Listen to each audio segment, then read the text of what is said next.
Hi friends. आज मैं आपके सामने एक नया टॉपिक लेके आया हूँ मैं, which is nothing but cost accounting. अब तक हमने कॉस्ट देखा, मीनिंग ऑफ कॉस्ट देखा, हमने मीनिंग ऑफ कॉस्टिंग देखा।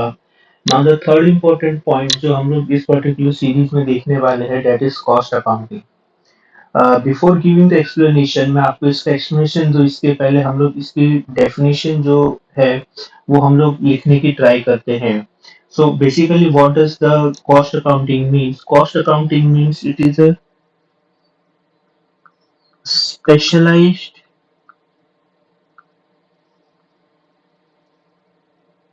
it is nothing but specialized branch of accounting.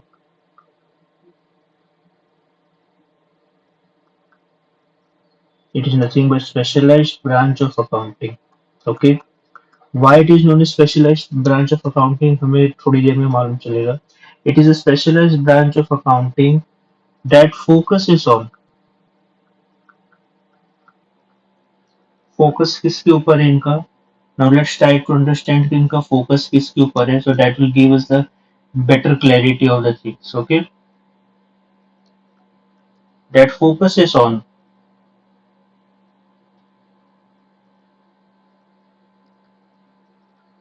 first first is our classifying,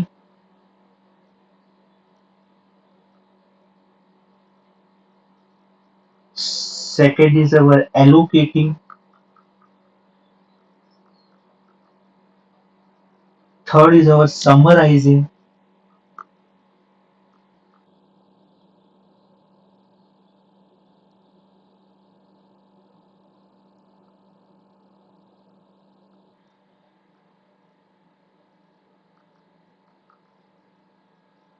classifying, allocating, summarizing.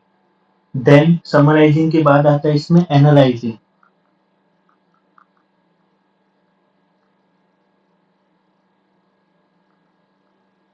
Analysing के बाद आएगा हमारा interpreting.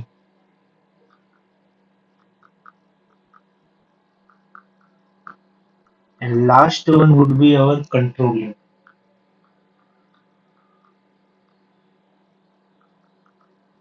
So basically, it is a specialized branch of accounting that focuses on all these six steps. किसके लिए? हम classify किस चीज को करेंगे, हम एलोकेट किस चीज को करेंगे, हम समराइज किस चीज को करेंगे, एनालाइज, इंटरप्रेट एंड कंट्रोलिंग किस चीज को करेंगे, हम लोग करेंगे. ये सब एक्टिविटीज हम लोग कंडक्ट करेंगे फॉर द कॉस्ट. ओके, ये सारी एक्टिविटी हम लोग करेंगे फॉर द कॉस्ट जो हम लोगों ने इंकर किया है. Okay, and cost incurred might be for two things majorly. किसी भी चीज के लिए हो सकता है, बट कॉस्ट इनकट्स में भी are majorly for two things. First is mainly for production of goods,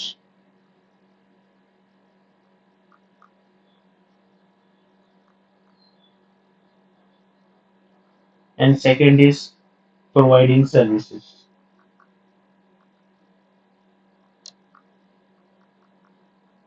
Okay, so now let's try to understand the definition of cost accounting on a very granular manner. क्या बोलना चाहते हैं समझिए. अब अगर आप लोगों ने मेरी पहले की इस सीरीज में वीडियो देखी होगी कॉस्ट कि जिसमें मैंने आपको कॉस्ट का मीनिंग मैंने आप लोग के साथ डिस्कस किया है, तो उसमें मैं बोलना चाह रहा हूं आपको कि कॉस्ट का मतलब होता है it is nothing but our, cost is nothing but our resources that are sacrificed.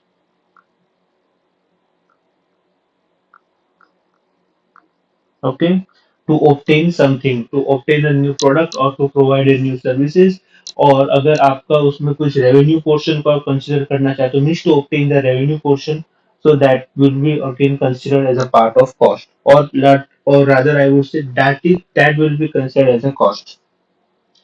अब यहाँ पे बोलना चाह रहे हैं कि कॉस्ट अकाउंटिंग में क्या किया कि क्या, सॉरी, हम लोग क्या करते हैं कि मैं एक एग्जांपल लेता हूँ कि मैंने दो टाइप के कॉस्ट किए मैंने. ओके, मैंने दो टाइप के कॉस्ट किए. पहला किया लेबर सेकंड किया मैंने मटेरियल का,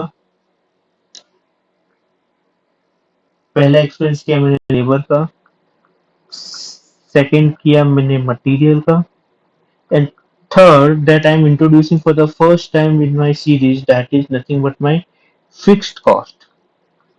Okay, rather inputting as a fixed cost, I would, let's say, my electricity expense. Okay,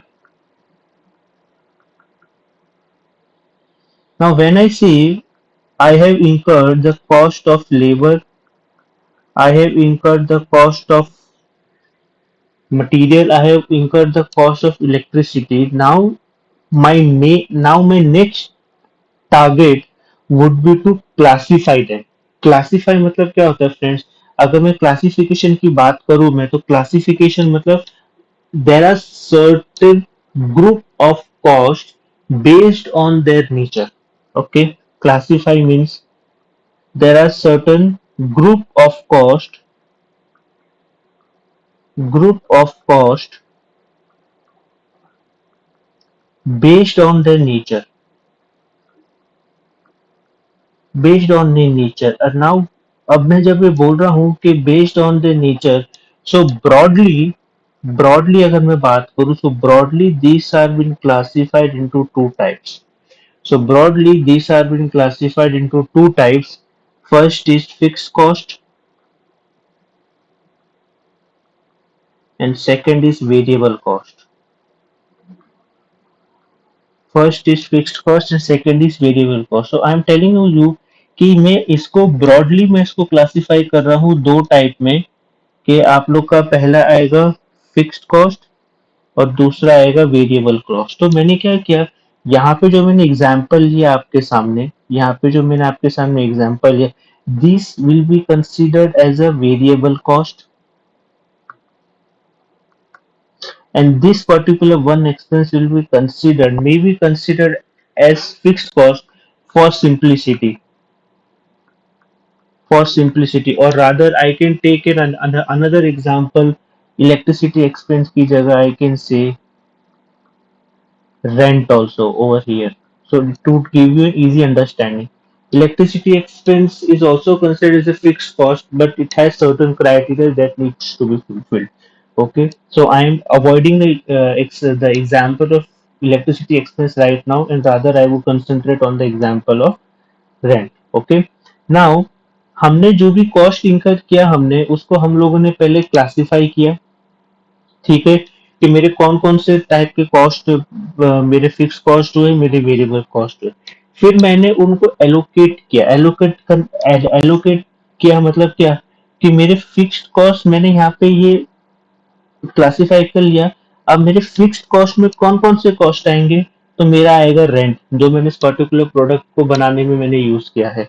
मेरे वेरिएबल कॉस्ट में कौन कौन से आएंगे, लेबर एंड मटेरियल. तो जो मैंने इंकर किया, तो पहले मैंने क्या किया, क्लासिफाई कर लिया फ्रेंड्स. क्लासिफाई किया मैंने कि भी मेरे फिक्स्ड कॉस्ट और वेरिएबल कॉस्ट रहेंगे. फिक्स्ड कॉस्ट और वेरिएबल, फिक्स्ड कॉस्ट और वेरिएबल कॉस्ट में कौन कौन से कॉस्ट आएंगे, माई लेबर, माई मटीरियल मेरे वेरिएबल में आएंगे, और ये मेरा जो रेंट है फिक्स कॉस्ट में आएगा. थर्ड समराइज किया. Okay, summarisation in the sense कि अब मैंने जब वेरिएबल कॉस्ट के अंदर मैंने इन दोनों को इंक्लूड कर लिया, तो लेट्स से मैंने लेबर का कॉस्ट इंकर किया है ₹100, मैंने मटेरियल का कॉस्ट लेट्स से इंकर किया है ₹200, तो मेरा टोटल कॉस्ट मेरा हो गया यहाँ पे 300. तो मैं ये बोल सकता हूँ कि मेरा टोटल वेरिएबल कॉस्ट कितना हो रहा है, मेरा 300. मेरा टोटल वेरिएबल कॉस्ट कितना हुआ, 300. और वैसे इन द सेम सेंस मेरा यहाँ पे फिक्स्ड कॉस्ट अभी की एग्जांपल में खाली रेंट है, which is around let's say 400, कि मेरा 400 का रेंट है. तो मैं ऐसा बोल सकता हूँ कि मेरा एक ही एक्सपेंस है जो मेरा फिक्स्ड कॉस्ट में मेरा एलोकेट हो रहा है, तो मैं यहाँ पे लिख दूंगा मेरा फिक्स्ड कॉस्ट आएगा मेरा 400.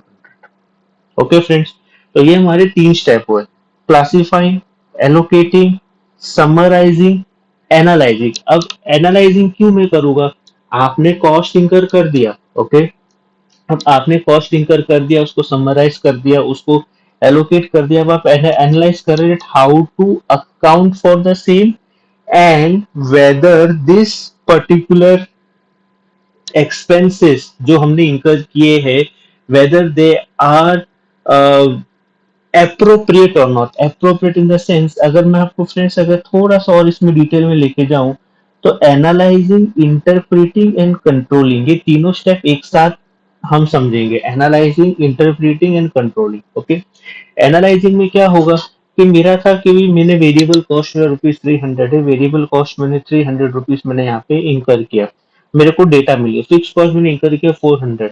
अब मेरे को ये भी मालूम करना है, इज दिस कॉस्ट अप्रोप्रिएट का ये प्रॉपर है, प्रॉपर इन द सेंस क्या ये ज्यादा हुए हैं, क्या ये कम हुए हैं एज एक्सपेक्टेड, या एक्सपेक्टेशन से ज्यादा हुए। तो मैं क्या करूंगा, पहले एनालाइज करूंगा, अच्छा मेरे फिक्स कॉस्ट हुए 400, मेरे वेरिएबल कॉस्ट हुए 300, अच्छा अब मैं इंटरप्रेट करूंगा कि yes as compare to my expectation कि ये ज्यादा हुए हैं ये कम हुए हैं, as as compare to my budget या एक्सपेक्टेशन ये मेरे ज्यादा हुए हैं या कम हुए हैं, that comes under interpreting. And last step is controlling. Controlling yes, but obviously controlling में क्या बोलना चाहूंगा, कंट्रोलिंग में मैं खाली इतना ही ध्यान रखूंगा ना, अगर ये पर्टिकुलर एक्सपेंसेस जो है अगर मेरे विद इन द बजट हुआ है या विद इन द एक्सपेक्टेशन हुआ है, so it's okay, no worries. ठीक है, मेरा कॉस्ट कम हुआ है तो मेरे को मेरा बेनिफिट है। इफ यस, अगर मेरा not within the budget और not within the expectation है ये, अगर मेरा not within the expectation है तो yes, need to control that, need to control that. मेरे को ध्यान देना होगा कि ये क्यों मेरा एक्सपेक्टेशन से इंक्रीज हुआ है कॉस्ट ये, so this comes under the controlling. Okay friends, so if I once again start with the definition की cost accounting की definition क्या थी, cost accounting की definition में पहला, it is nothing but a specialized branch of accounting which focuses on my classification, whether it is fixed or variable. It is allocating कि मेरा allocate मैं करूँगा कि कौन सा cost किस में include होगा, summarize करूँगा मैं, जो यहाँ पे मैंने summarization किया मैंने, फिर मैं analyze, interpret and controlling करूँगा मैं। Okay, so this is nothing but the definition of cost accounting. This is nothing but the definition of cost accounting. अगर इसका मैं example दूँ आपको मैं, ओके, अगर मैं इसका एग्जांपल दूं मैं, तो मैंने आपको बताया है कि calculation of cost, cost for raw material, जो मैंने एग्जांपल में लिया, आपका लेबर कॉस्ट एंड आपका ओवरहेड कॉस्ट। अब ओवरहेड कॉस्ट मतलब यहाँ पे मैं ले रहा हूँ, यहाँ पे हमने हमारे एग्जांपल में लिया था व्हाट, रेंट लिया था हमने। ओवरहेड का मीनिंग क्या होगा, we will discuss in the upcoming sessions कि ओवरहेड का मीनिंग क्या होता है। एंड सेकेंड, इसका कॉस्ट अकाउंटिंग का एग्जांपल ले सकते हैं, एलोकेशन ऑफ कॉस्ट। फ्रेंड्स यहाँ पे मैंने आपको for easy understanding for the timing मैंने आपके साथ ये डिस्कस किया कि एलोकेट करना मतलब यू नीड टू क्लासिफाई कि आपका ये कॉस्ट जो है, आपका जो पर्टिकुलर कॉस्ट है, या आपका जो आपका लेबर का हुआ, मटेरियल का हुआ, या आपका फिक्स्ड कॉस्ट है कि वेरिएबल कॉस्ट है। This was just to make you understand the meaning of allocation, but rather अगर मैं आपके एग्जैक्ट एग्जाम्पल के साथ जो, तो allocation of cost to different cost objects, to different cost objects, और लेट्स से कॉस्ट सेंटर्स। क्या होता है ये allocation to different cost centres, कैसे टाइप के कॉस्ट आपके जाते हैं कॉस्ट सेंटर्स में, ये सारा हमारे अपकमिंग सेशंस में डिस्कशन में आएगा। बट टाइमिंग आप ये समझ सकते हैं कि जो भी हमारा कॉस्ट हुआ है, लेबर कॉस्ट, वेरिएबल कॉस्ट हुआ है, और वो हमारा फिक्स कॉस्ट है कि वेरिएबल कॉस्ट है, that we need to identify and put it into the respective category. So this is what the definition of cost accounting. Once again, to summarize it, it is nothing but a specialized branch of accounting which focuses on classifying, allocating, summarizing, analyzing, interpreting, and controlling the costs incurred. cost incurred for production of goods or for providing the services. So I hope friend आप लोगों को ये concept clear हुआ होगा cost accounting का, and for further videos keep subscribing the channel, and we will meet in the next video. Thank you friends. Thank you very much.